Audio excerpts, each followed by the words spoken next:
भक्ति talker appearance ने बताया। नमो भक्ति प्रभु जी। विनोदाय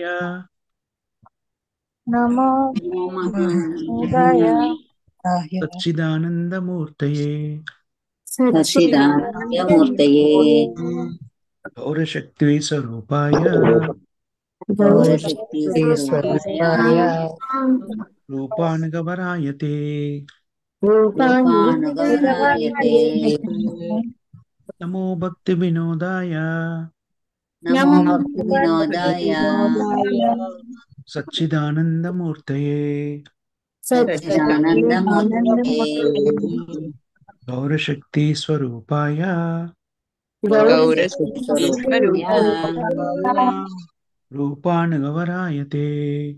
रूपानुगमनायते। नमो भक्ति विनोदाय नमो भक्तिविनोदाय चिदानंद मूर्तये सच्चिदानन्दमूर्तये गौर शक्ति स्वरूपाय गौरशक्तिस्वरूपाय रूपानुगवरायते। रूपानुगमनायते।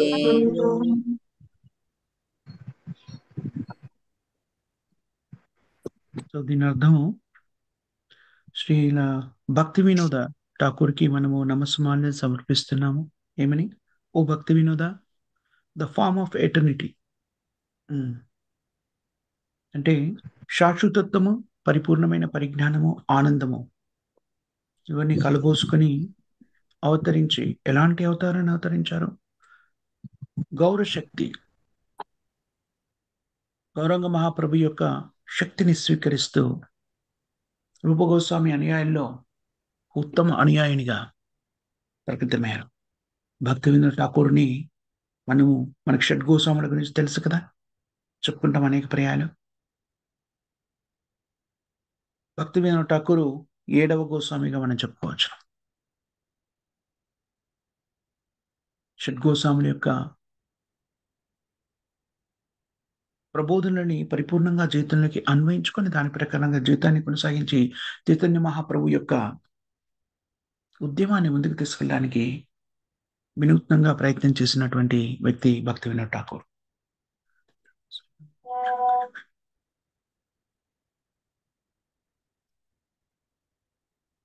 భక్తి వినోద్ ఠాకూర్కి తల్లిదండ్రులు ఇచ్చిన నామము కేదార్నాథ్ దత్త.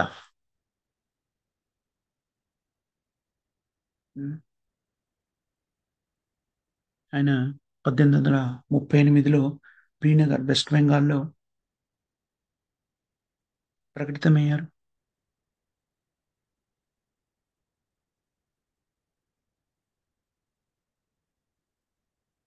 అంటే భక్తి వినోద్ ఠాకూర్, కేదార్నాథ్ దత్త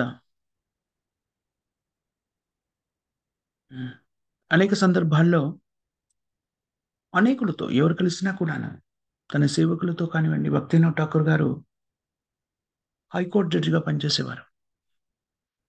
గృహస్థాశ్రమ జీవనాన్ని గడిపారు. భక్తి వినోద్ ఠాకూర్కి ప్రకటితమైనటువంటి ఆచార్యులే భక్తి సిద్ధాంత సరస్వతి గోస్వాముల వారు, శ్రీల ప్రభుపాదుల వారి గురుగారు. కేదార్నాథ్ దత్త జీవనాన్ని కొనసాగిస్తూ, గృహస్థ జీవనాన్ని కొనసాగిస్తూ ఎవరు కనిపించినా కూడాను తన సేవకులతో సహా అందరికి కూడాను శ్రీకృష్ణుడి లీలను వివరిస్తూ ఉండారు.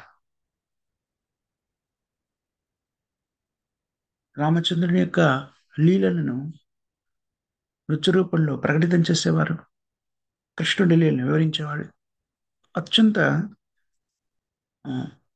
బాల్యావస్థలో ఉన్నప్పుడే భగవంతుని యొక్క దివ్యలీలకు ఆకర్షితులయ్యారు. ఎప్పుడైనా సరే ఏదైనా పండుగ లేకపోతే పూజ ఏవైనా జరుగుతున్నాయంటే, ఎక్కడ జరుగుతున్నాయని తెలిసినా కూడాను ప్రత్యేకమైన శ్రద్ధతో వెళ్ళి వాటిని హాజరయ్యేవారు.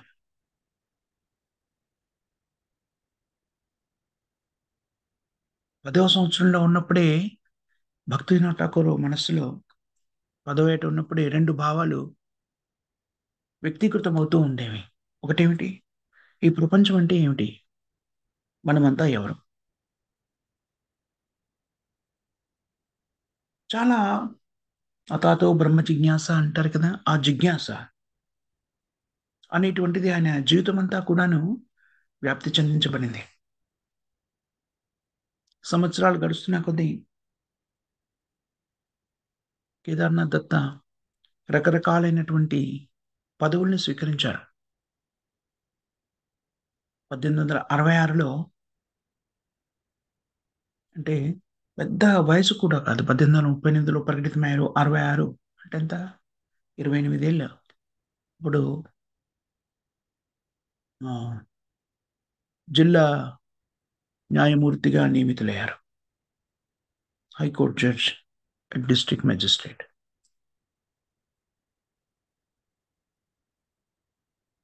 న్యాయమూర్తిగా ప్రభుత్వ పదవిని స్వీకరిస్తూనే కృష్ణ చైతన్యాన్ని తాను పాటిస్తూ, తన కుటుంబంలో కూడా అందరూ పాటించేలా చూస్తూ అనేక గ్రంథాల్ని అధ్యయనం చేశారు. అనేక గ్రంథాల్ని బెంగాలీలో రాశారు ఆయన. భక్తి వినోద్ ఠాకూర్ ఒక ప్రామాణికమైన గురువు. ఒక గురువు అయిన వారు భక్తితో సేవలో నియుక్తమైనటువంటి గురువు, ఆధ్యాత్మిక ఆచార్యుడు, కృష్ణ చైతన్యవంతుడు ఎలా జీవనాన్ని గడపాలో చూపించాడు. భక్తి వినోద్ ఠాకూర్ సన్యాస ఆశ్రమాన్ని స్వీకరించలేదు. గృహస్థగా ఉన్నారు. కుటుంబంతో జీవనాన్ని కొనసాగించారు. భార్య పిల్లలు ఉన్నారు. అయినా సరే గురువుగా, కృష్ణ చైతన్యవంతుడు ఎలా జీవించాలో చూపించారు. ఒక బాధ్యతాయుతమైనటువంటి న్యాయమూర్తిగా ఉన్నారు. గృహస్థగా ఉన్నారు. అయినా సరే పరిపూర్ణమైన ఆచార్యులుగా ఎలా జీవించాలో చూపించారు.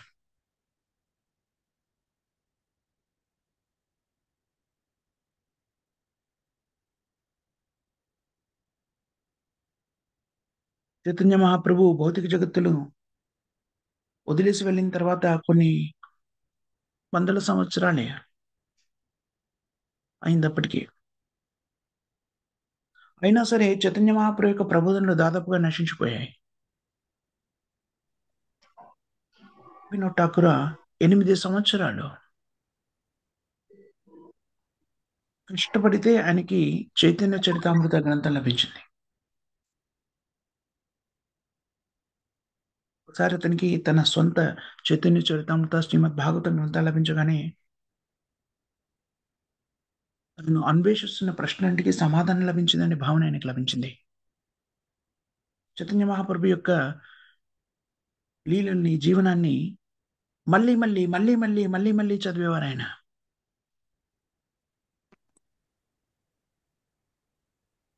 నా ఆత్మకథలో భక్తి వినోద్ ఠాకూర్ తెలియజేస్తారు. అది చదివిన తర్వాత అప్పటి నుంచి నాకు చైతన్య ప్రభు, శ్రీ చైతన్య మహాప్రభు మీద, చైతన్య మహాప్రభు ఆవిర్భావం మీద విపరీతమైన అనురక్తి, ప్రేమ, గౌరవం ఇవన్నీ కూడా పెరిగాయి. వైష్ణవ ధర్మానికి సంబంధించినటువంటి బీజము వెంటనే నా హృదయంలో ప్రస్ఫుటం చేయబడింది. రాత్రింపగలు నేను కృష్ణుడికి సంబంధించిన లీలని అధ్యయనం చేయడానికి చాలా ఆసక్తిని చూపిస్తాను అని రాసుకున్నాడు.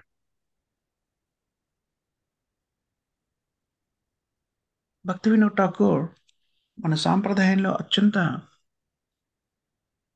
ముఖ్యమైనటువంటి ఆచార్యులు ఒకరు. అందుకని షడ్గోస్వాముల తర్వాత 7వ గోస్వామిగా చెప్పుకోదగినటువంటి అత్యుత్తమైనటువంటి ఆచార్యుడు భక్తి వినోద్ ఠాకూర్. చూడండి, పూర్తి జీవన విధానాన్ని కూడాను కృష్ణ చైతన్యంతో ఎలా జీవించడం మనకి బోధపడుతుంది. భక్తి వినోద్ ఠాకూర్, భక్తి సిద్ధాంత సరస్వతి గోస్వాముల వారు భక్తి వినోద్ ఠాకూర్ పుత్రుడు. భక్తి వినోద్ ఠాకూర్ చైతన్య మహాప్రభు యొక్క ప్రబోధనని అనేక భాషల్లోకి అనువదించారు. దాదాపుగా 100 పుస్తకాలని ఆయన సంస్కృతంలో, బెంగాలీలో, ఒరియాలో, హిందీలో, ఉర్దూలో, ఇంగ్లీష్లో ప్రకటితం చేశారు.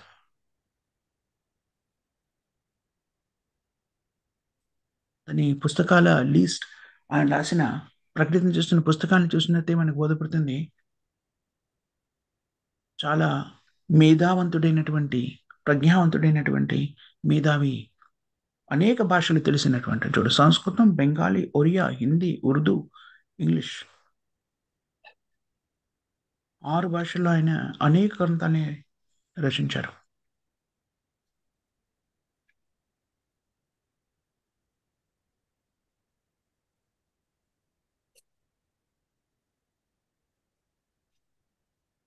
మామూలుగా అయితే భక్తి వినోద్ ఠాకూర్ ప్రకటితమైనప్పుడు భారతదేశాన్ని ఆంగ్లేయులు పరిపాలిస్తున్నారు.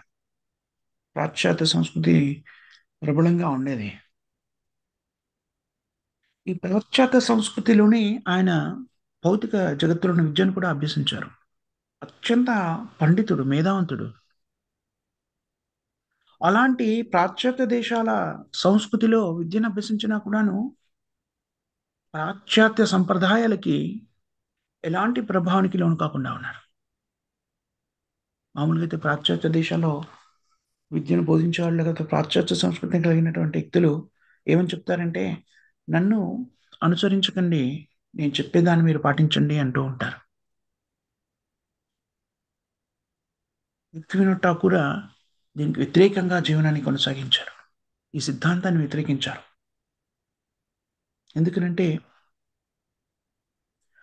తన పుస్తకాల్లో ఏదైతే ప్రబోధించారో, చైతన్య మహాప్రభు ప్రబోధనని తన పుస్తకాల్లో వ్యక్తీకరించారో వాటి ప్రకారంగా తన జీవనాన్ని కొనసాగించారు.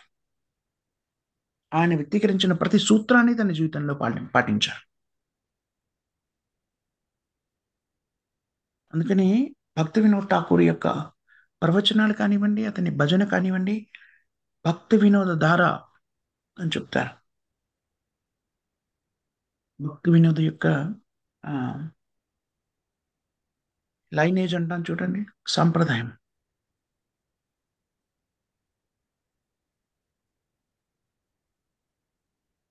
తను రచించినటువంటి గ్రంథాల్లో ఏది చూసినా కూడా దాంట్లో చెప్పిన ప్రతి సూత్రాన్ని కూడాను ఆయన వ్యక్తిగతంగా జీవితంలో అనుసరించాడు.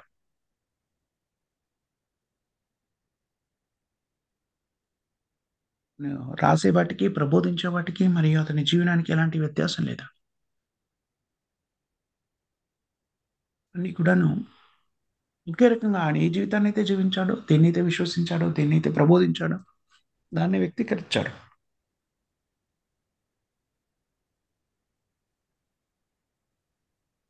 సహజంగానే ఎవరికైనా కూడా అనిపిస్తుంది, ఆయన పుస్తకాన్ని చదివినప్పుడు ఇలాంటి జీవనాన్ని కొనసాగించినటువంటి మహాపురుషుడు, మహాత్ముడు ఎవరు తెలుసుకోవాలని.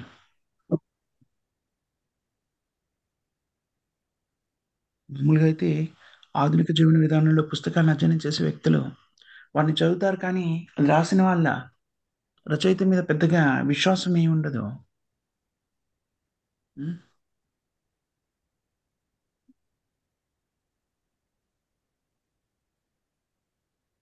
పుస్తకాన్ని పూర్తిగా పాటించాలి అంటే చాలా సందర్భాల్లో రచయిత జీవనాన్ని ఎలా కొనసాగించాలో చూడాలి అనుకుంటా. అందుకని భక్తి వినోద్ ఠాకూర్ గురించి మనం తెలుసుకున్నట్లయితే ఆయన ప్రబోధనలు స్వీకరించడం ఎంత ఆవశ్యకరమైందో కూడా బోధపడుతుంది. ఆత్మసాక్షాత్కారాన్ని పొందినటువంటి మహోన్నతమైనటువంటి వ్యక్తి, గోలోక బృందాల నుంచి వచ్చినటువంటి వాడు.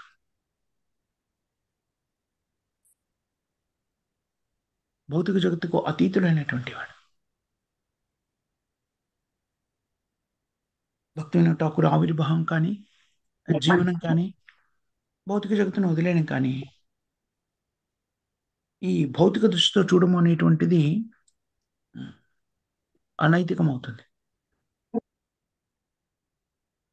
మామూలు ఈ ఆచార్యులంతా కూడా ఎవరైతే ప్రకటితమయ్యారో వారు బద్ధజీవులు లాంటి వాళ్ళు కారు, మనలాంటి బద్ధజీవులు కాదు. జన్మ మృత్యు జడవాది చక్రాలకి, భౌతిక బంధనాలకి అతీతులు అయినటువంటి వాళ్ళు, శాశ్వతులు. భౌతిక జగత్తులోకి వాళ్ళు రావడము, వెళ్ళిపోవడం అనేటువంటిది వాళ్ళ స్వీయ నిర్ణయం అని చెప్పబడింది. భక్తి వినోద్ ఠాకూర్ 1838లో జనించిన రోజు ఆంగ్ల కాలమాన ప్రకారంగా సెప్టెంబర్ 2వ తారీఖు అయింది. గౌడీయ వైష్ణవ సిద్ధాంతానికి ఒక తార జన్మించిందని చెప్పవచ్చు. ఆయన పుట్టిన గ్రామం పేరు వీరనగర. ఉన్నతమైన కుటుంబంలో జన్మించారు. బెంగాల్‌లోని నదియా జిల్లాలోని ఒక గ్రామం అది. మాయాపూర్ ధామానికి అతి దగ్గరలో ఉంటుంది. గౌరంగ మహాప్రభు ప్రకటితమైనటువంటి మాయాపూర్‌కి అతి సమీపంలో.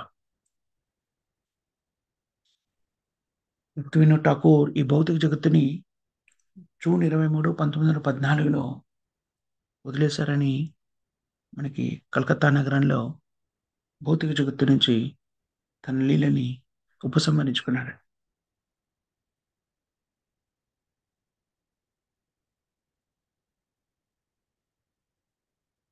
ఆ సమయానికి గాంధర్విక గిరిధారి రాధాకృష్ణుల యొక్క గాంధర్విక గిరిధారి విగ్రహాన్ని ఆయన ఆరాధించేవారు. గాంధర్విక గిరిధారి అనేటువంటి ఆరాధన గౌడీయ వైష్ణవ సిద్ధాంతంలో అత్యంత ఉన్నతమైనటువంటి ఆరాధనా విధానం.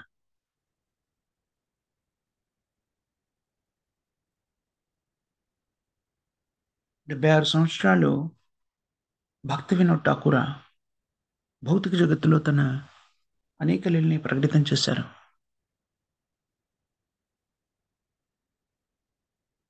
ఆధ్యాత్మిక జీవనంలోని అన్ని రకాలైనటువంటి ఆశ్రమాల్ని ఆయన జీవించి చూపించారు జగత్తుకి.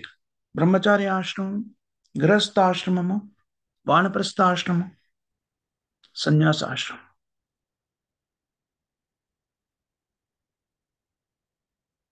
బ్రహ్మచర్య ఆశ్రమ జీవనాన్ని కొనసాగిస్తూ అనేక రకమైనటువంటి జీవన విలువల్ని ఎలా జీవించాలి మనుష్యులుగా ఆయన నేర్చుకున్నారు, స్వీకరించారు. ఆ తర్వాత గృహస్థ జీవనంలోకి ప్రవేశించారు. గృహస్థ జీవనంలో వ్యక్తి ఎలా జీవనాన్ని కొనసాగించాలి కృష్ణ చైతన్యంలో అనేటువంటి దాన్ని ఆయన ఆచరించి చూపించారు. ఒకసారి ఆలోచించండి. గృహస్థ జీవనము, భార్య పిల్లలు ఉన్నారు, న్యాయమూర్తిగా తన ప్రభుత్వ ఉద్యోగాన్ని నిర్వర్తిస్తూ కూడాను కుటుంబాన్ని అంతా కూడాను కృష్ణయుక్తవంతులుగా ఉంచడమే కాకుండా కృష్ణయుక్తాన్ని తాను స్వీకరించి కుటుంబంలోని వాళ్ళందరికీ కూడా ఆచరింపజేసి తద్వారా అనేక రకమైన గ్రంథాలను ఆయన వ్యక్తీకృతం చైతన్య మహాప్రభు యొక్క ప్రబోధనని 6 భాషల్లోకి అనువదించారు. గృహస్థ జీవన విధానాన్ని కొనసాగిస్తూ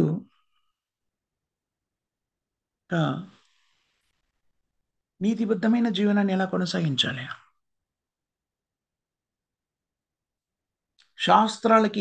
శాస్త్రాలు ఆమోదించడమైనటువంటి విధానం ద్వారా కుటుంబ పోషణ ఎలా చేయాలి అనేటువంటిది తన ఆచరణ ద్వారా నిరూపించి చూపించారు.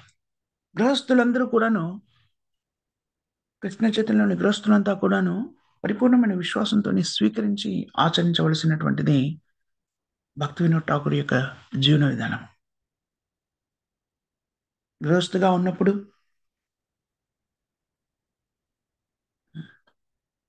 ఇప్పుడు బ్రిటిష్ సామ్రాజ్యం ఉండేది కదా, బ్రిటిష్ ఇండియా. దానిలో ఉద్యోగిగా ఉండి భక్తి వినోద్ ఠాకూర్ వారు దేశమంతా కూడాను పరిభ్రమించాడు.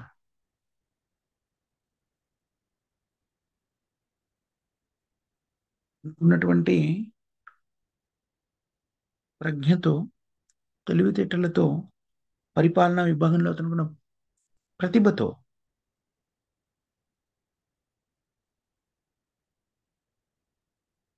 ఎక్కడైతే శాసనోల్లంఘన జరుగుతుందో, శాసనాన్ని దుర్వినియోగపరుస్తున్నారో అలాంటి ప్రదేశాల్లో ప్రవేశించి దాన్నంతా కూడాను నియంత్రించి శాసనబద్ధంగా చేసేటువంటి శక్తియుక్తుల్ని ప్రదర్శించేవారు.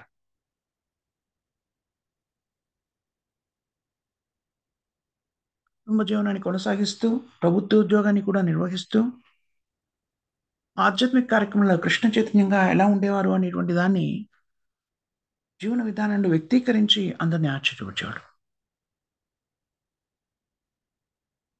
చూడండి, ఒక న్యాయమూర్తిగా ఉండడము అంటే చాలా క్లిష్టమైనది. ఈనాటికి కూడాను న్యాయమూర్తిగా ఉండడము అంటే బాధ్యతాయుతమైనటువంటి కార్యం కాబట్టి చాలా సమయం దానికి కేటాయించిన అగత్యం ఏర్పడుతుంది. అయినా సరే 6 భాషల్లో ఎన్నో రకాల గ్రంథాల్ని ఆయన కృష్ణ చైతన్య గ్రంథాల్ని ఆవిష్కరించారు.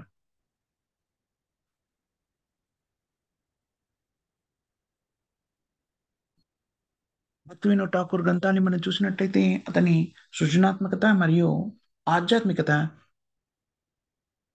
మనకి బోధపడుతుంది. చైతన్య ప్రభు యొక్క ప్రబోధనని చక్కగా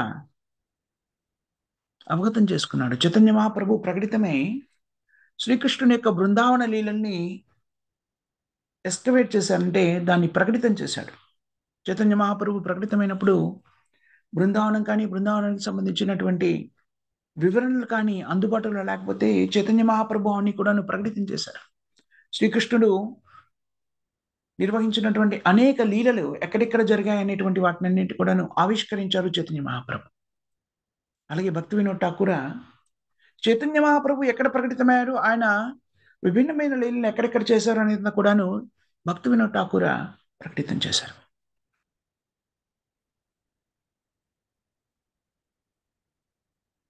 ప్రభుత్వ ఉద్యోగ విరమణ చేసిన తర్వాత భక్తి వినోద్ ఠాకూర్ వానప్రస్థ జీవనాన్ని స్వీకరించి తన ఆధ్యాత్మిక అభ్యాసాన్ని మరింత విస్తృతం చేశారు. ఆ సమయంలోనే ఆయన సురభి కుంజ దగ్గర రోద్రుమ ద్వీపలో నవద్వీపాల్లో ఒక నవద్వీపములు కదా, 9 ద్వీపాల్లో ఒక ద్వీపము గోద్రుమ ద్వీప అని, అక్కడ సురభి కుంజ దగ్గర ఒక ఆశ్రమాన్ని స్థాపించాడు. అక్కడే ఆయన నివాసాన్ని ఏర్పరచుకుని సుదీర్ఘ కాలం పాటు హరినామ కీర్తన భజన ప్రక్రియలో నిమగ్నమయ్యారు.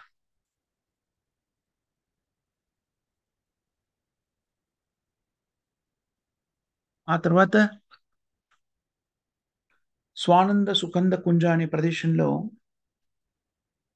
ఆయన నివాసాన్ని మార్చారు. పక్కనే దగ్గరలోనే ఉండేది ఆయన పూర్వ నివాసానికి. అలా ఉన్నప్పుడే చైతన్య మహాప్రభు ఆవిర్భవించిన ప్రదేశము,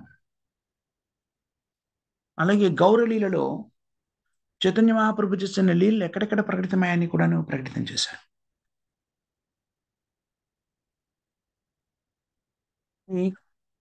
మనం దీన్ని గమనించినట్టయితే ఇక్కడ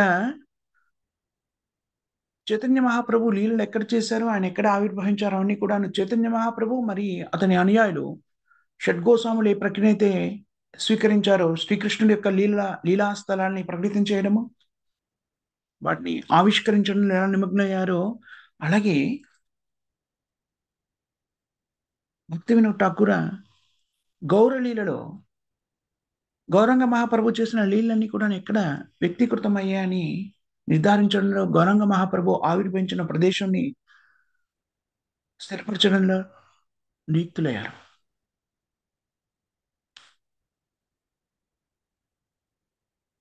శ్రీకృష్ణుని యొక్క జన్మస్థలము, శ్రీకృష్ణుని యొక్క లీలన్నీ కూడా ఎక్కడ జరిగాయనేటువంటిది చైతన్య మహాప్రభు అతని అనుయాయులు షడ్గోస్వాములు వ్యక్తీకరించారు. భక్తి వినోద్ ఠాకూర్ శ్రీ చైతన్య మహాప్రభు ఎక్కడ ఆవిర్భవించారో, ఎక్కడ తన లీలని ప్రకటితం చేశారనే స్థలాన్ని కూడాను ధృవీకరించారు. భక్తి వినోద్ ఠాకూర్ భౌతిక జగత్తులో ప్రకటితంగా అయి ఉండకపోతే శ్రీ గౌరంగ మహాప్రభు యొక్క లీలలు కానివ్వండి, గౌరంగ మహాప్రభు యొక్క ప్రబోధనలు కానివ్వండి, భౌతిక జగత్తు నుంచి అదృశ్యమైపోయిండేవి. అందుకని గౌడీయ వైష్ణవ సాంప్రదాయం అంతా కూడాను భక్తి వినోద్ ఠాకూర్కి ఎంతగానో రుణపడి ఉంది. అందుకని భక్తి వినోద్ ఠాకూర్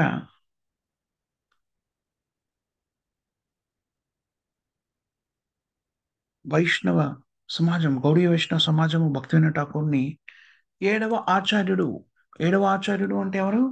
షడ్గోస్వాముడు, 7వ గోస్వామిగా ప్రకటితం చేయబడుతుంది. మనకి షడ్గోస్వాముల గురించి అయితే తెలుసును. అలాగే 7వ గోస్వామి భక్తి వినోద్ ఠాకూర్.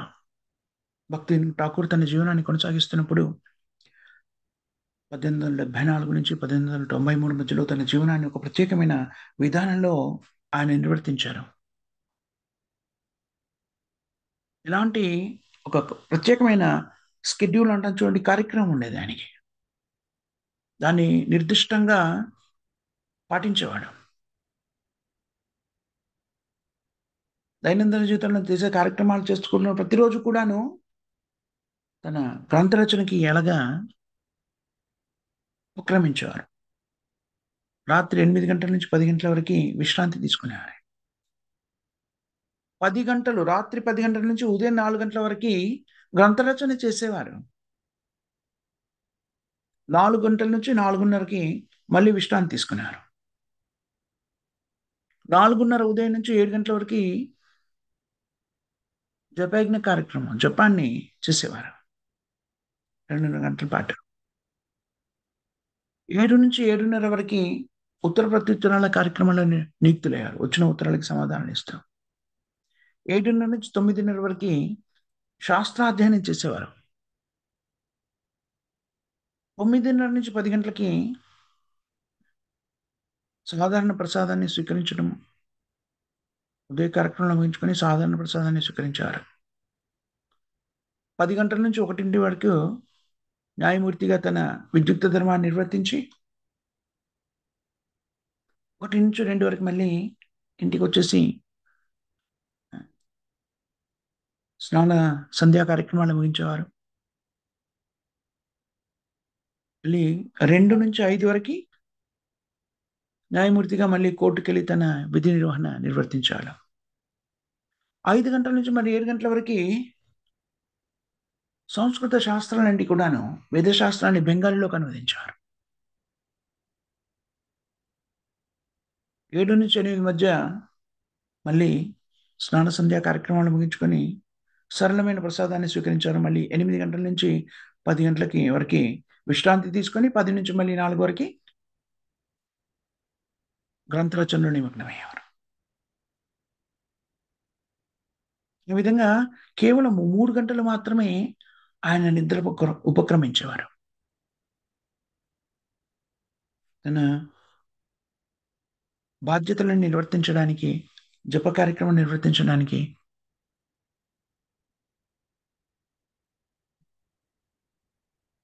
కేవలం 3 గంటలు, 24 గంటలు నిద్రపోయారు.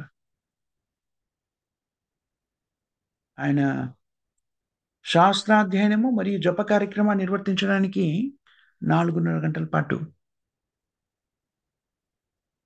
దాంట్లో తర్వాత 8 గంటల పాటు, 8 నుంచి 8:30 గంటల పాటు ప్రభుత్వ విధి నిర్వహణలో నియుక్తులైనవారు.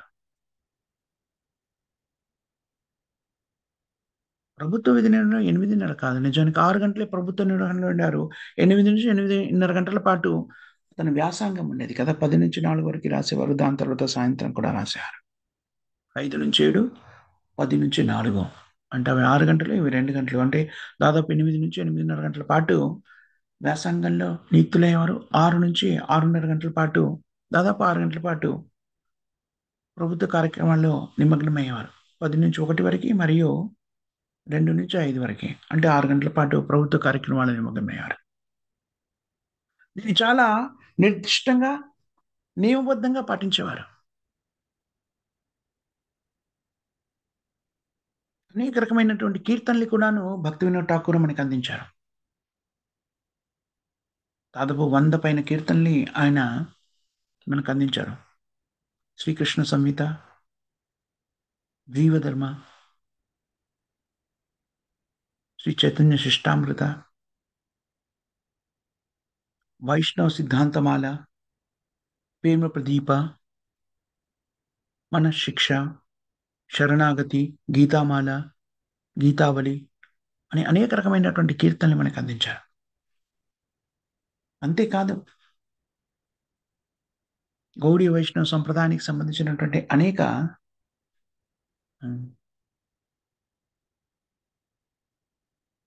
సెంటర్స్ అంటాను చూడండి, ప్రబోధన కేంద్రాల్ని స్థాపించారు.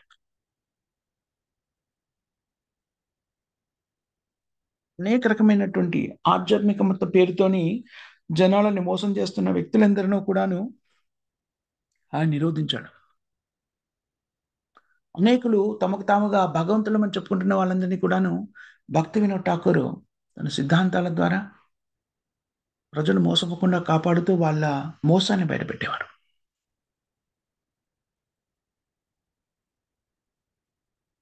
కొంత ఆ మాయాశక్తులని లేకపోతే సిద్ధులని సంప్రాప్తించుకున్నట్టు బిషకిషేణ అనేటువంటి వ్యక్తి తన్ను తాను భగవంతుడని వ్యక్తీకృతం చేసుకుంటే దానిలోని మూర్ఖత్వాన్ని నిరూపించి ప్రజలు మోసపోకుండా జాగ్రత్త పడ్డాడు. చరణ్దాస్ బాబాజీ అనేటువంటి ఒక వ్యక్తి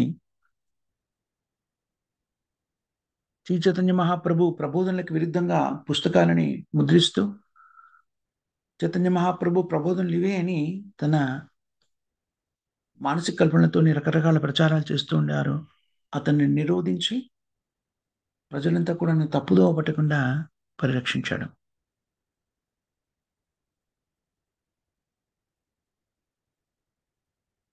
పూరి మహారాజుగా ఉన్నటువంటి ఆ సమయంలో పూరి మహారాజుగా ఉన్నటువంటి వ్యక్తి జగన్నాథ్ మందిరంలోకి వచ్చినటువంటి జగన్నాథుని ధనాన్ని తన సొంత విలాసాలకు వినియోగించుకుంటున్నప్పుడు భక్తి వినోద్ ఠాకూర్ జడ్జి కూడా కదా, న్యాయమూర్తి కూడాను. అంతేకాకుండా ప్రభుత్వం చేత ఈ పూరి మందిరానికి అధిపతిగా కూడా నియమికృతులయ్యారు. అందుకని న్యాయమూర్తిగా కూడాను ఇతర బాధ్యతల్ని కూడా పరిగణలోకి తీసుకొని అప్పటి రాజు పూరి మందిరంలో ధనాన్ని దుర్వినియోగం చేస్తుండే దాన్ని నిరోధించాడు.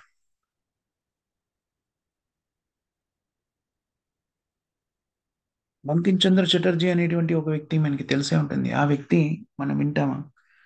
ఆయన శ్రీకృష్ణుడు సాధారణమైన వ్యక్తి అని రాసిన దాన్ని ఖండించి సిద్ధాంతపరంగా శ్రీకృష్ణుని యొక్క స్థితిని వ్యక్తీకృతం చేశారు.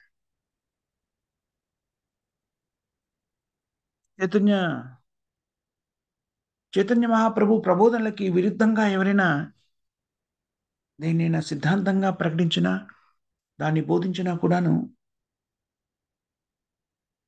భరించేవాడు కాదు. భక్తి సిద్ధాంత సరస్వతి కోసం వెంటనే వాళ్ళని ప్రతిఘటించేవారు.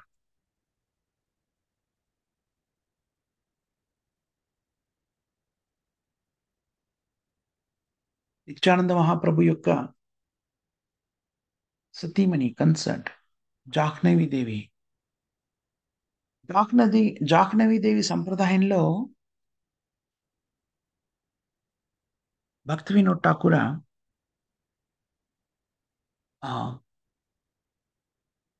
దీక్షను తీసుకున్నాడు, వైష్ణవ దీక్షని. 1887లో తన ప్రభుత్వ బాధ్యతల నుంచి విరమించుకోవాలని ఆకాంక్షించి బృందావనానికి వెళ్ళిపోవాలి అనుకున్నాడు. అక్కడ వెళ్ళిపోయి యమునా నదీ తీరంలో భజన కుటీరాన్ని ఏర్పరచుకొని జీవనవంతమైనంత వరకు కూడా అక్కడే భజన ప్రక్రియలు నిమగ్నం కావాలనుకున్నాడు.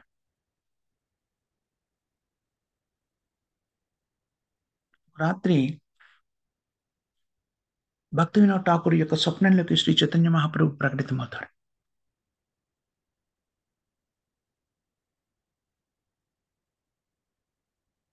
నువ్వు తప్పకుండా బృందావనానికి వెళ్ళవచ్చును, కానీ బృందావనానికి వెళ్ళడానికి ముందు నవద్వీపంలో నువ్వు నిర్వర్తించవలసినటువంటి కొన్ని సేవలు ఉన్నాయి, వాటిని ఏం చేయాలనుకుంటున్నావు అని ప్రశ్నిస్తాడు.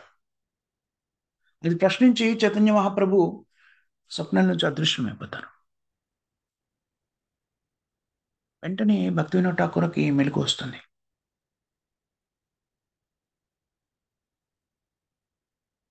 ఇప్పుడే ఆయన ఒక నిర్ణయానికి వస్తాడు. అప్పటివరకు ఎక్కడున్నారని జగన్నాథ్పురిలో ఉన్నారు కదా, జగన్నాథ్పురిలో న్యాయమూర్తిగా బాధ్యతలు నిర్వర్తిస్తున్నాడు. వెంటనే ప్రభుత్వానికి ఒక వినతి పత్రాన్ని సమర్పిస్తారు, కృష్ణానగర్కి దానికి బదిలీ చేయమని. నవద్వీపానికి దగ్గరనే ఉంటుంది. మనం ఇప్పుడు కూడాను మాయాపూర్ వెళ్ళినప్పుడు ట్రైన్ ప్రయాణం చేస్తున్నాం అనుకోండి, కృష్ణానగర్లో మనము దిగుతాం. యాక్చువల్గా అక్కడి నుంచి మాయాపూర్ వెళ్ళడానికి అనువుగా ఉంటుంది. గంగా నదిని దాటడం కానివ్వండి, ఇతరత్ర కానివ్వండి.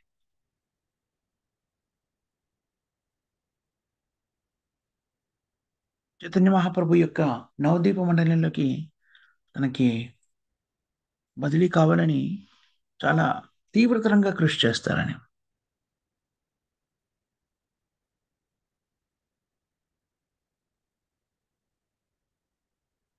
కానీ అప్పటికి కూడాను అప్పటి ప్రభుత్వము అందుకు సులభంగా అంగీకరించకపోతే చివరికి ఏం చేస్తారు ఆయన?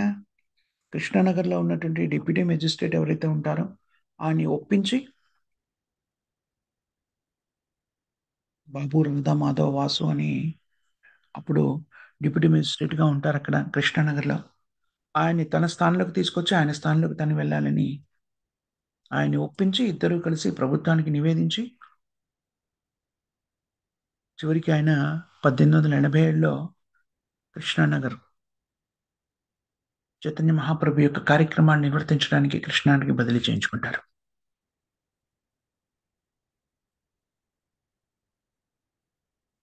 కృష్ణానగర్‌లో ఉన్నప్పుడు భక్తి వినోద్ ఠాకూర్ ప్రతిరోజు కూడాను ఇప్పుడున్న నవదీపానికి ప్రతిరోజు వెళ్ళేవారు.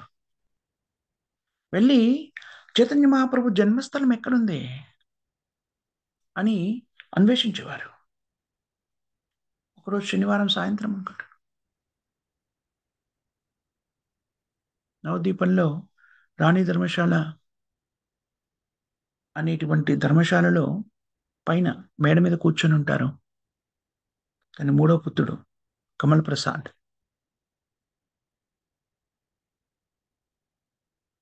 తన మిత్రుడు కూడా ఒకతను ఉంటాడు. ఆయనతో పాటు పనిచేసే ఒక మిత్రుడు, సహాయకుడు.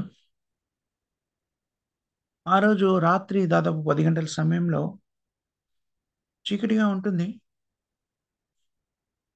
ఆకాశం మేఘావృతమై ఉంటుంది. ఆ సమయంలో అతని అనుభూతుల్ని భక్తి వినోద్ ఠాకూర్ రాస్తారు. గంగా నదికి ఉత్తర దిశగా పెద్ద భవంతి కనబడుతుంది ఆయనకి. ఎలాంటి భవంతి కనబడుతుంది? దేదీప్యమానంగా వెలిగిపోతున్నటువంటి భవంతి కనబడుతుంది. అప్పుడు పక్కనే తన మూడో పుత్రుడు కమల్ ఉంటాడు. కమల ప్రసాద్. అతన్ని అడుగుతాడు, నీకేమైనా కనబడుతుందా అలాగా? నాకు కూడా కనబడుతుంది. అక్కడ పెద్ద భవంతి దేదీప్యమానంగా వెలిగిపోతుంది. ఇప్పుడు తన సహాయకుడు క్లర్క్ ఒకరు ఉంటారు కదా! అతని సహోద్యోగి. అతన్ని అడుగుతాడు, నీకు కనబడుతుందా? ఆయన నాకేం కనబడట్లేదు అంటాడు. దాన్ని చూసి భక్తి వినోద్ ఠాకూర్ చాలా ఆశ్చర్యపోతాడు.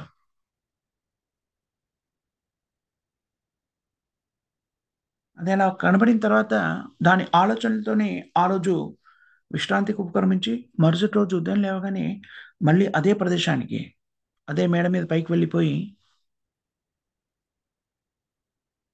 చూస్తాడు. అక్కడ ఏం కనబడుతుంది ఆయనకంటే ఒక తమల వృక్షం కనబడుతుంది. దాని గురించి అన్వేషించడం మొదలెడతాడు. ఆయన వెళ్ళిపోయి అక్కడ ఏమిటి దాని ఆ ప్రదేశం యొక్క ప్రాశస్త్యం ఏంటి? అప్పుడు ఆయనకి బోధపడుతుంది. ఆ వృక్షానికి పక్కనే బల్లాల్ సేన్ అనే మహారాజు యొక్క భవంతి ఒకటి ఉంటుంది. అది ఇప్పుడు ఆ, జీర్ణావస్థలో ఉంటుంది. ఆ బలాల్ సేన్ రాజ్యం ఆయన పేరు మీదనే బల్లాల్ దిగి అని పిలిచేటువంటి ఆ ప్రదేశాన్ని ఆ బల్లాల్ దిగి అని పిలుస్తారట. అందుకన్నా ఇక్కడ విశిష్టత ఏం లేదు అని అక్కడ వాళ్ళు చెప్తారు. ఆ శనివారం తర్వాత మరొక శనివారం ఆయన ఏం చేస్తారు? ఆ బల్లాల్ దిగి అనే ప్రదేశాన్ని ఉమ్, అన్వేషించడానికి వెళ్తారు భక్తి వినోద్ ఠాకూర్. ఆ రోజు రాత్రి కూడా ఆయనకి మహోత్కృష్టమైనటువంటి ఒక ఆ, దృశ్యం కనబడుతుంది. ఆ మరుసటి రోజు ఆయన ఆ ప్రదేశం అంతా కూడా పర్యటిస్తాడు.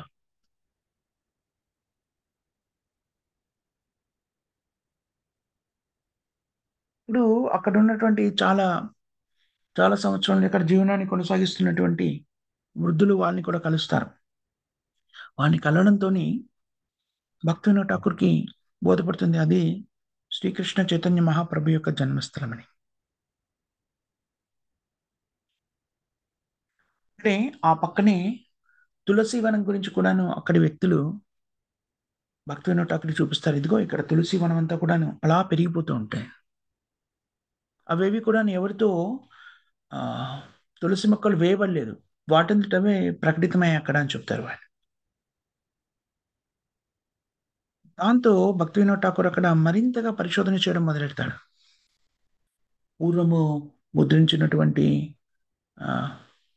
మ్యాప్స్ ఉంటాయి కదా, వాటిని ఆ ప్రదేశానికి సంబంధించిన వివరణ అందించేటువంటి పుస్తకాల్ని, గ్రంథాలని, చైతన్య భాగవత, రత్నాకర, నరేంద్ర సర్కార్తే రచించబడినటువంటి నవదీప్ పరిక్రమ పద్ధతి, పురాతనమైనటువంటి ఆ పటాలన్నిటిని కూడా చూడడం ద్వారా ఆ జిల్లా యొక్క మ్యాప్స్, నక్షాలన్నీ కూడా చూస్తారు.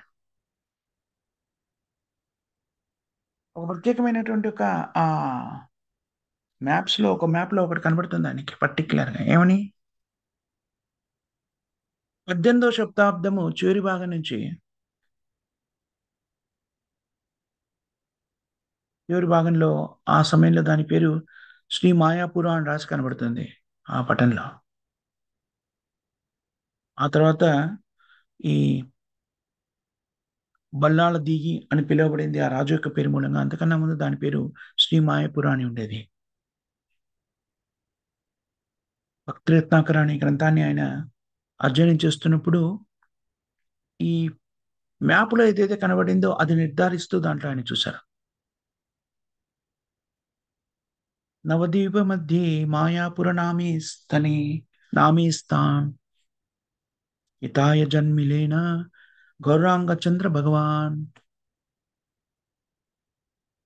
నవద్వీప మండలం మధ్యలో మాయాపుర అనేటువంటి మండలంలో అక్కడ శ్రీ గౌరాంగ మహాప్రభు ఆవిర్భవించారు అని భక్తి రత్నాకరలో వ్యక్తీకృతం చేయబడుతుంది. దాన్ని మరోసారి నిర్ధారించుకోవడానికి భక్తి వినోద్ ఠాకూర్ అప్పటి వైష్ణవ ఆచార్యుల్లో ప్రముఖుడైనటువంటి జగన్నాథ్ దాస్ బాబాజీ మహారాజ్ని కూడాను గౌడీయ వైష్ణవ సాంప్రదాయానికి అధిపతిగా ఉన్నారు, ఆయన్ని జగన్నాథ్ దాస్ బాబాజీ మహారాజుని ఆహ్వానిస్తారు భక్తి వినోద్ ఠాకూర్. అప్పటికే జగన్నాథ్ దాస్ బాబాజీ మహారాజు వయసు 120 సంవత్సరాల పైన ఉంటుంది. చాలా ఆ బలహీనంగా ఉంటారు జగన్నాథ్ దాస్ మహారాజీ. ఆయన తనకు తాను నడవలేని స్థితిలో ఉంటారు. ఆయన్ని ఒక చోటు నుంచి మరో చోటుకి వెళ్ళాలి అంటే ఒక బుట్టలో పెట్టి మోసుకొని తీసుకెళ్తుండారు.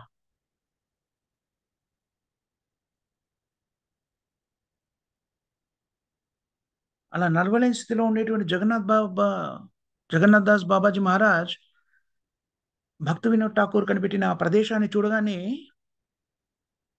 వెంటనే ఉత్సాహభరితుడై ఆ బుట్టలోంచి బయటకు వచ్చేసి నృత్యం చేయడం మొదలెడతాడు.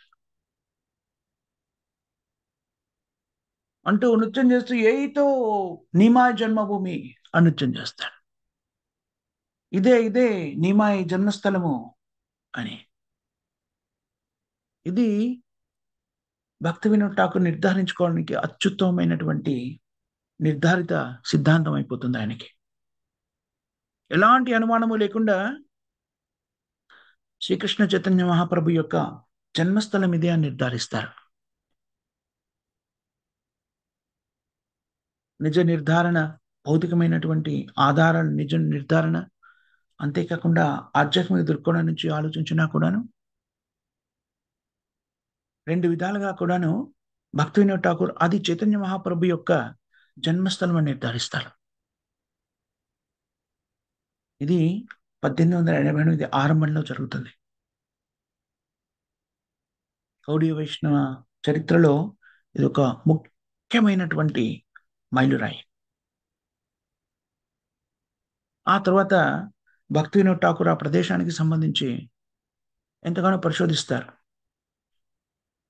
అదేవిధంగా చైతన్య మహాప్రభు ప్రకటితం చేసినటువంటి లీలల ప్రదేశాన్ని కూడాను ఆయన ఆవిష్కరిస్తారు. దాని తర్వాత ఆయన శ్రీ నవదీపద మహత్య అని గ్రంథాన్ని ప్రకటన చేశారు. 1890లో దాన్ని ముద్రించడం జరుగుతుంది. 1891 ఆగస్టులో 2 సంవత్సరాల పాటు ప్రభుత్వ విధుల నుంచి విరమణ తీసుకుంటారని.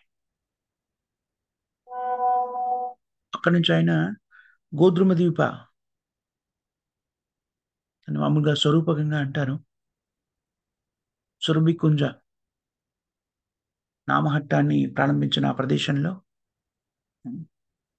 నామహట్ట అంటే హరినామానికి మార్కెట్ ప్లేస్, హరినామా విక్రయ స్థలం. ఆ స్థలాన్ని ఆయన ఏర్పరిచారు. ఇలాగ నామహట్ట సెంటర్లు అనేటువంటి వాటిని, హరినామ విక్రయశాల అనేటువంటి వాటిని దాదాపుగా 500 ఏర్పరిచారు శ్రీ భక్తి వినోద్ ఠాకూర్.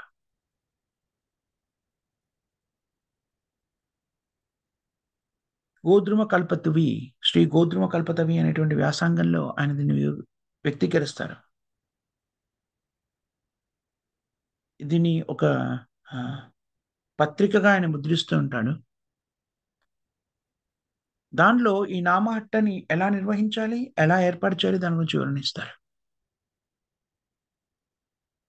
తను తాను ఇందులో ఏమని చెప్తాడు, ఈ నామహట్టకి నేను ఒక ఎలాంటి సేవకుడిని,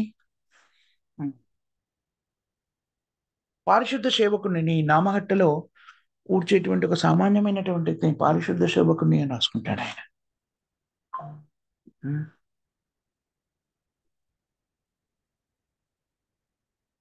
ఆయన ఈ వివరణ అనేటువంటిది ఆధ్యాత్మిక ఆచార్యులందరికీ కూడా, వైష్ణవాచార్యులందరికీ కూడాను ప్రచార ఉద్యమంలో తమను తాము ఎలాంటి స్థితిలో నిర్వర్తించుకొని, ఎలా ప్రకటితం చేసుకొని, కేవలం ప్రకటించడమే కాదు, అలాగే జీవనాన్ని కూడా కొనసాగిస్తూ వినమ్రతతో కూడిన సేవలు నియుక్తం కావాలనే విషయాన్ని ధృవీకరించారు.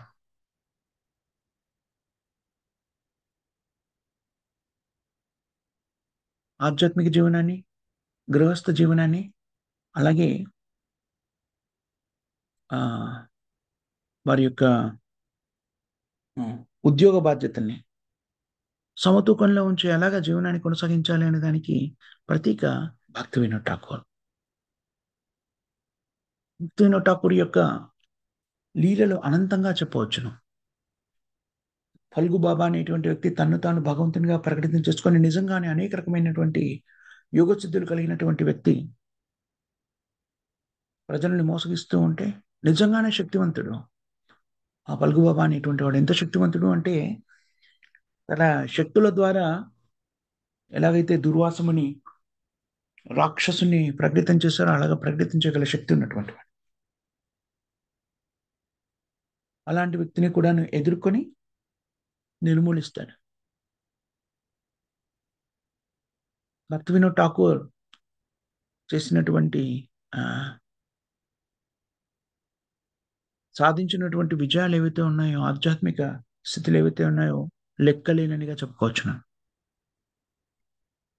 భక్తి వినోద్ ఠాకూర్ యొక్క కీర్తిని, అతని యొక్క విశిష్టమైన సేవల్ని పదాల్లో చెప్పడము సాధ్యమయ్యే విషయం కాదు. భక్తి వినోద్ ఠాకూర్ ముఖ్యంగా చైతన్య మహాప్రభు యొక్క జన్మస్థలాన్ని, అతని లీలాస్థలాన్ని ప్రకటించడంలో ముఖ్య పాత్ర వహించినప్పటికీ,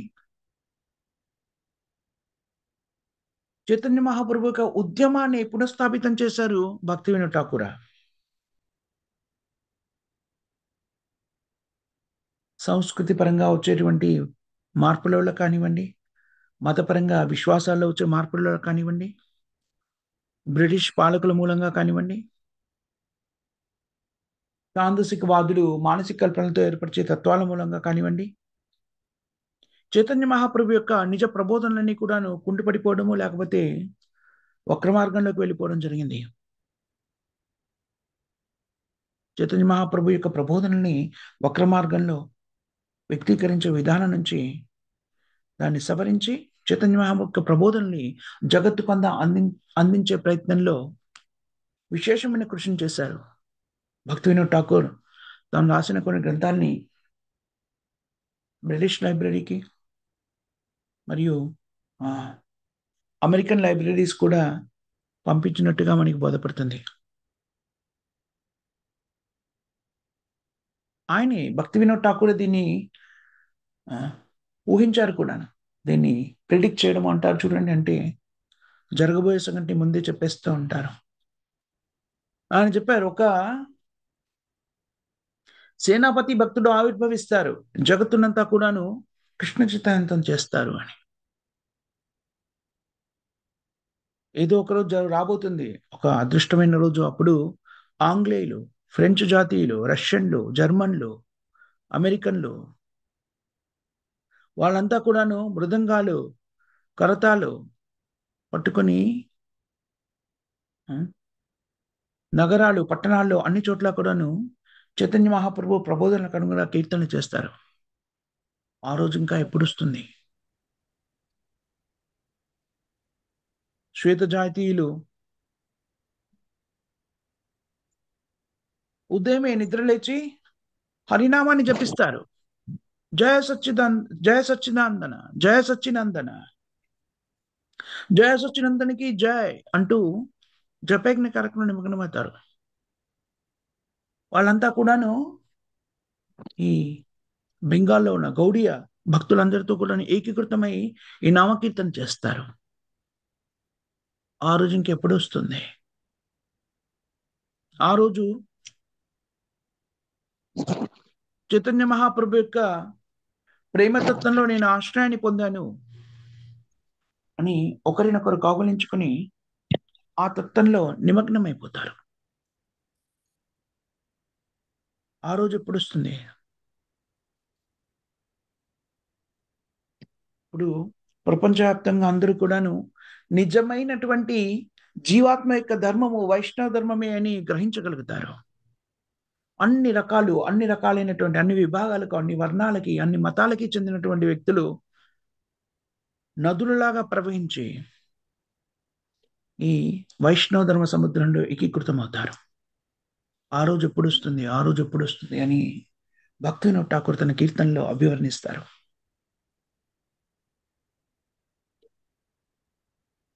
ఇంకోటి కూడా రాశారు ఆయన. ఏమని రాశారు?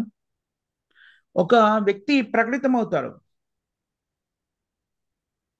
చైతన్య మహాప్రభు యొక్క ప్రబోధనని ప్రపంచవ్యాప్తంగా ఎలాంటి పరిమితులు లేకుండా ప్రకటితం చేయడానికి అని. ఇది ఇద్దరికి కూడా అన్వయించవచ్చు. ఒకటి భక్తి సిద్ధాంత సరస్వతి గోస్వామి వారు తన పుత్రుడే స్వయంగానే, దాని తర్వాత ఇంకా విస్తృతంగా దీన్ని భక్తి వినోద్ భక్తి వేదాంత స్వామి ప్రభుపాదుల వారికి అన్వయించవచ్చు. ప్రపంచవ్యాప్తంగా కృష్ణ చైతన్య ప్రచారాన్ని నిర్విఘ్నంగా జనులందరికీ అందించిన వాడు. అలాంటి భక్తి వినోద్ ఠాకూర్ యొక్క ఆవిర్భావ దినోత్సవం ఇది. భక్తి వినోద్ ఠాకూర్ యొక్క సంతానంలో ఒకరు భక్తి సిద్ధాంత సరస్వతి గోస్వాముల వారు. స్వయంగా మనకు వేద శాస్త్రాలు చెప్పబడింది, న్యాయమంజరిగా చెప్పబడింది. భక్తి వినోద్ ఠాకూర్ స్వయంగా కూడాను ఆధ్యాత్మిక జగత్తు నుంచి ప్రకటితమైనటువంటి వ్యక్తి, సాధారణమైన వ్యక్తి కాదు. అలాంటి భక్తి వినోద్ ఠాకూర్ యొక్క ఆవిర్భావ దినోత్సవం లేడు. అందుకని ఈరోజు కూడా మనకి మధ్యాహ్నం వరకు ఉపవాస దీక్షని నిర్దేశితం చేయడం జరిగింది. అందుకని ఆరోగ్యపరమైన ఇబ్బందులు ఏమీ లేకపోతే అందరూ కూడాను మధ్యాహ్నం వరకు ఉపవాస దీక్షని పాటించవలసిందిగా విజ్ఞప్తి. ఇది భక్తి వినోద్ ఠాకూర్ గురించి మనకి తెలిసిన కొన్ని వివరణలు. వీలైతే ఇంకా విశ్లేషణాత్మకంగా ప్రభుపాదుల వారి ప్రబోధనలు ఏమిటి అయినా మనం ఈరోజు సాయంత్రం వీలైతే చర్చించుకుందాం. ఇక్కడ మనం ఆ పెద్ద మాతాజీ ప్రభు చేసి ఏమైనా క్వశ్చన్స్ కానీ, కామెంట్స్ కానీ, కరెక్షన్స్ కానీ ఉన్నాయా?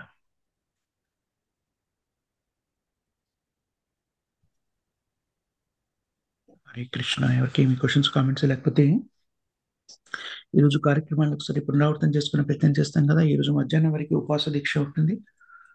అలాగే 7:30 మనము హిందీలో భగవద్గీత నుంచి చర్చిస్తాం. కానీ ఈరోజు భక్తి వినోద్ ఠాకూర్ గురించి చెప్పుకునే ప్రయత్నం చేద్దాం. అలాగే 10 నుంచి 10:30 వరకు జపయజ్ఞ కార్యక్రమం, 10:30 నుంచి 11 వరకు జపయజ్ఞ కార్యక్రమం, 11 నుంచి 11:30 వరకు శీల ప్రభుపాదుల గ్రంథాల నుంచి అధ్యయనం ఉంటుంది, విశ్లేషణాత్మక చర్చ. దాని తర్వాత మళ్ళీ సాయంత్రం 5:30 నుంచి 6 వరకు జపయజ్ఞ కార్యక్రమం, 6 నుంచి 7 వరకు తెలుగులో భగవద్గీతను చర్చిస్తాము. అవి ఈనాటి ఆధ్యాత్మిక కార్యక్రమాలు. కాబట్టి భక్తులంతా కూడా ఈ పర్వదిన రోజు భక్తి వినోద్ ఠాకూర్ అపీరెన్స్ డే కాబట్టి వీలైనంత వరకు ఎక్కువగా జపయజ్ఞ కార్యక్రమం నిమగ్నమనము, ఆధ్యాత్మిక కార్యక్రమం నిమగ్నమయ్యే ప్రయత్నం చేయండి. తద్వారా రోజంతా కూడా కృష్ణయుతంతో గడపాల్సిందిగా విజ్ఞప్తి. Thank you very much Mataji Prabhuji. ఈరోజు ప్రేమధన్య కృష్ణ కృష్ణ హరే హరే, హరే రామ రామ రామ హరే హరే, హరి హరి బో. గోవిందరాజ్ ప్రభు की जय. హరే కృష్ణ ప్రభు. హరి హరి బో. ప్రేమధన్య చెప్తారమ్మా? హరే కృష్ణ ప్రభుజీ ప్రణామం. చెప్పమ్మా. జగద్గురు శ్రీల ప్రభుపాద్ కి జై. హరినామ సంకీర్తన కి జై. ఆచార్య హరిదాస్ ఠాకూర్ కి సామవేద భక్త బృంద కి శ్రీమద్ భాగవతం కి శ్రీమద్ భగవద్ గీత కి శ్రీ శ్రీ రాధా కృష్ణ కి అనంత కోటి వైష్ణవ భక్త బృంద కి రమణ ప్రభు హరే కృష్ణ ప్రభుజీ ప్రణామం. హరే కృష్ణ ప్రభుజీ. హరే కృష్ణ. ప్రహ్లాద్ ప్రభు की जय. శ్రీ మాతాజీ की जय. సామవేద భక్త బృంద की जय. హరే కృష్ణ మాతాజీ ఏదో చెప్పే ప్రయత్నం చేస్తున్నారు. హరే కృష్ణ ప్రభుజీ, పుట్టినరోజు శుభాకాంక్షలు ప్రభుజీ. దండవత్ ప్రణామం. హరే కృష్ణ భక్తి వినోద్ ఠాకూర్ की जय. హరే కృష్ణ ప్రభుజీ. హరి హరే కృష్ణ ప్రభుజీ ధన్యవాద ప్రణామం మీకు. హరే కృష్ణ మాతాజీ ప్రభుజీ ధన్యవాద ప్రణామం. హరే కృష్ణ ప్రభుజీ దండ ప్రణామం. హరే కృష్ణ మాతాజీ. All glory Srila Prabhupada. హరే కృష్ణ ప్రభుజీ ప్రణామం. ప్రణామ్ మాతాజీ ప్రభుజీ. హరే కృష్ణ. హరే కృష్ణ ప్రభుజీ దండవత్ ప్రణామం. భక్తి వినోద్ ఠాకూర్ ఆవిర్భావ దినోత్సవం రోజు చక్కగా ఆయన గురించి చెప్పుకునే ప్రయత్నం చేసే అవకాశాన్ని మీరంతా కల్పించారు. అందరికీ కూడా కృతజ్ఞతలు. పావని మాతాజీ మీకు ప్రత్యేకమైన ధన్యవాదాలు. హరిహరి బో. హరే కృష్ణ ప్రభుజీ దండ ప్రణామం. హరే కృష్ణ ప్రభుజీ హరిహరి బో. ప్రణామం. హరే కృష్ణ ప్రభుజీ. కృష్ణ ప్రభుజీ దండవత్ ప్రణామం. దండవత్ ప్రణామం. ఈ రోజు బర్త్డే అని చెప్పారు, చాలా సంతోషంగా ఉంది ప్రభుజీ. మీ హ్యాపీ బర్త్డే ప్రభుజీ. హరే కృష్ణ మాత దండవత్ ప్రణామం. మాతాజీ మీకు మణి మాతాజీ మీరు యుఎస్ లో ఉన్నారు కదా? అవునండి. మీకు ఫాస్టింగ్ డే రేపు మాతాజీ. ఇంకా మనకి ఉదయం అయ్యాక భక్తి వినోద్ ఠాకూర్ అపీరెన్స్ డే మొదలవుతుంది. ఓకేనా? రేపండి. ఓకే అండి. హరి బో. దండవత్ ప్రణామం.